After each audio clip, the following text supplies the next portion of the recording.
what do you remember from that day? What do I remember? I mean, I pretty much remember everything besides the actual impact of our two cars. But yeah, I remember pretty much everything from when I woke up in the car till now. I mean, I remember everything. I was able enough to remember it all, which is pretty crazy. I mean, it's scary, but it's just how it all ended up. Yeah. Yeah, a lot of times for people it's kind of a blur, but what was how did you process things?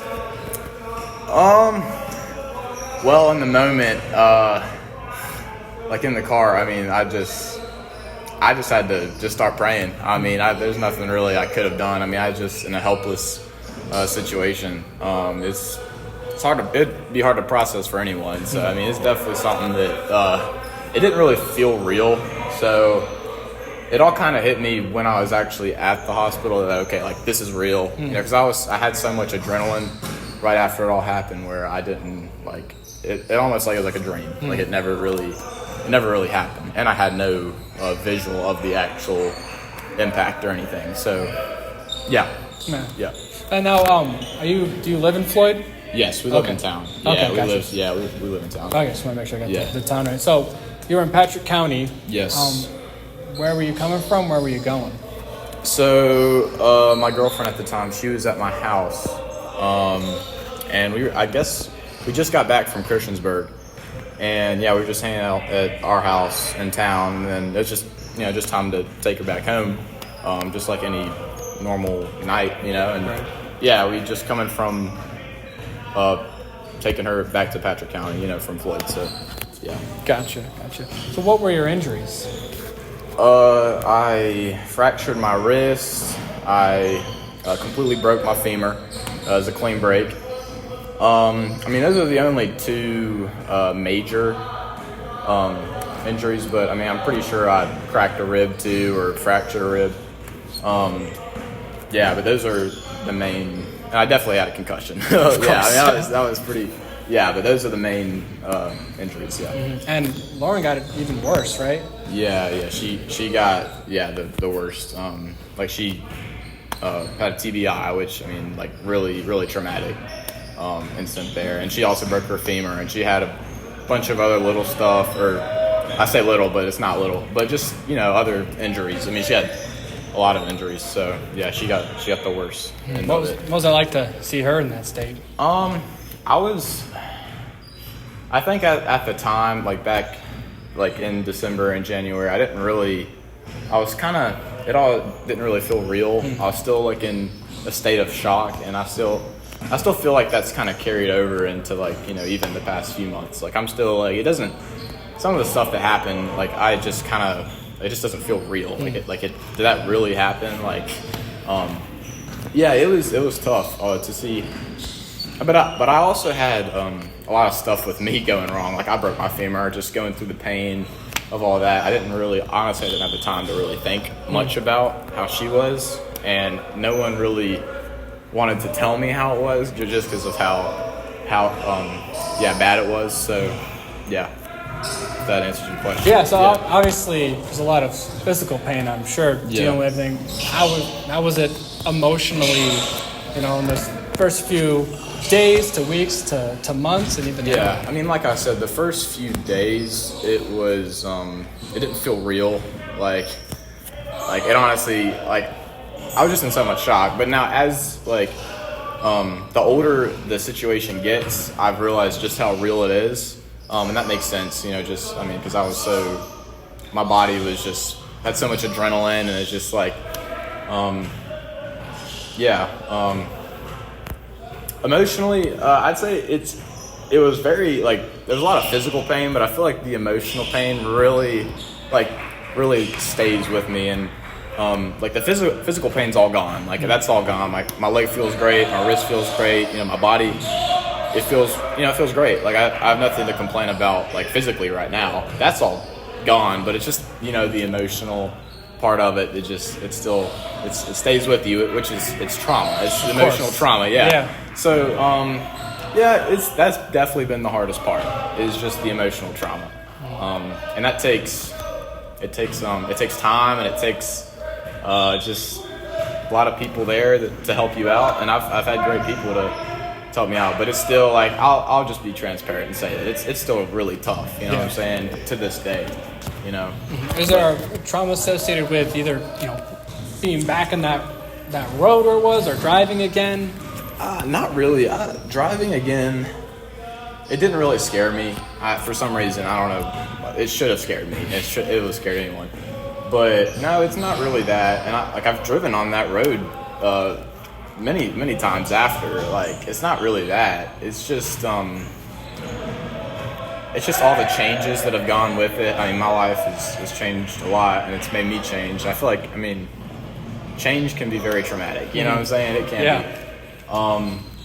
But yeah, and just kind of what I felt in the car, like not knowing if like I was gonna make it out alive or if she was, like, and honestly just what I saw, like what I saw, like no one should have to see what I saw. You know what I'm saying? And that's how our testimonies are different, is because she didn't have any choice. Like, she couldn't see what was going on. She has no like memory of what went on. But like, I was there. I was the first person to see her. I was the first person to see the whole situation. So it's definitely different. And it's hard for people to relate, or for me to relate to people, because of that, just of how different my testimony is. But yeah, does that answer your question? Okay. So what was your recovery like and rehabilitation to get back to where you say no pain? Well, I went to physical therapy in Radford.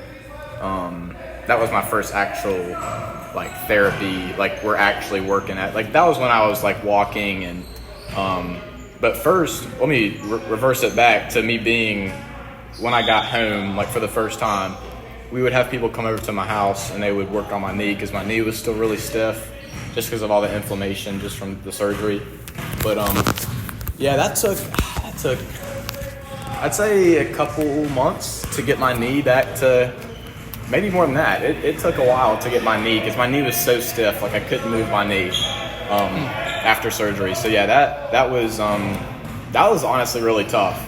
It's painful, you know what I'm saying? Yeah. So that was, getting my mobility in my knee back was probably the hardest part of the physical therapy part. But, and then after we got my knee back to normal, then we went to Radford to Total Motion, and they helped me get back to where I was like able to do like athletic movements and stuff, that I'm doing right now. So yeah, I mean, it was a long process, but where I'm at right now is pretty cool. Mm-hmm. I mean, you don't even have braces or anything. Yeah, no, I don't have. Yeah, I mean, it's good. It does swell up a little bit, but I mean, it doesn't hurt. So yeah, I'm pretty blessed to be able to recover as well as I did. How tough was it to miss the season last year? The majority of it. I mean, it was tough, but I think what going through what I went through, what that taught me is like basketball does matter, and I love basketball, but I mean there's way more important things in life. You know what I'm saying? There's more to life than basketball. So I mean, I think I really was accepting of the situation. I wasn't necessarily mad that I wasn't out there, but I don't know. It gave me appreciation for basketball, because I just couldn't play, But hopefully that answers your question. Yeah, and I saw the post you had last year. You were back in the gym shooting within 2 months. Were you surprised you were back out there as quickly as you were? Yeah, I didn't. Yeah, with my injuries, I didn't think I was, because I had a brace on my wrist. Actually, I had a cast on it for a while, but. Yeah, I didn't think I was going to be able to get back out there and actually do stuff that quick. But yeah, I was able to, and it was good. I mean, it's kind of like therapy, just doing what I used to do. It was kind of a familiar thing for me, which makes sense because I've played basketball my whole life. So it was a good feeling. Yeah.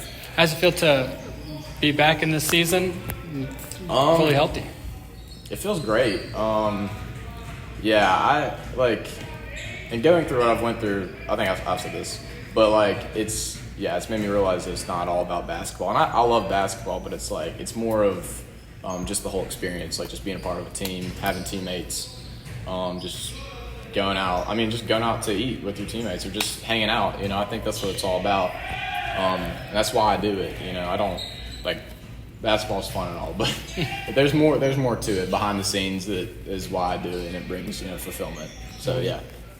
And it was just a couple weeks ago that the driver who hit you was sentenced to 3 years in prison. Yeah. How do you feel about that, or him, or looking back on it? I haven't seen. Well, I've seen the guy, but I haven't talked to him or anything. I mean, he obviously made a mistake, but here's the way I look at it. It's like we all made mistakes. Now some they have more consequences than others, but I mean, I can't sit here and say I'm perfect and but yeah, he made a mistake, and it just so happened that I was affected by it. I mean, you can easily sit here and get mad at it, but I mean, it's brought out. I mean, the whole situation has brought out a lot of positives and things that I didn't think I would have had to gone through. I went through that, and it's like I can say that I lived through that. Mm-hmm. I think that's pretty cool. But I just hope that that he finds faith. He finds God. I hope that honestly, I hope good things for him. I'm not. I don't want him to. I do want him to serve the time that that the judge or whoever, the jury, that they want him to serve. I mean, I want him to serve that because there's consequences for his actions. But I want him to like rebound from that and start to live a purpose-driven life. Yeah. Cool. Well, that's all the questions I have. Okay. Anything else you'd like to add? I don't know. You put me on the spot. I mean, I think we went over a lot of things, which those are good. I mean, but I think it's good to be very transparent about the whole situation because it's such a real and scary situation where I don't want to sugarcoat it or make it to be something that's not. And like honestly, I've pretty much kind of forgot about it. Like some days I'm like, did I really even go through that? But it's I think just right now, just being kind of content with where I'm at and not, and honestly not making excuses because of that. Because it's really easy to make excuses and be like, oh, well, it's just because this happened to me. You know what I'm saying? Which that's just what we do sometimes. But yeah, and just also giving myself grace, just for what happened because it's pretty traumatic. Yeah.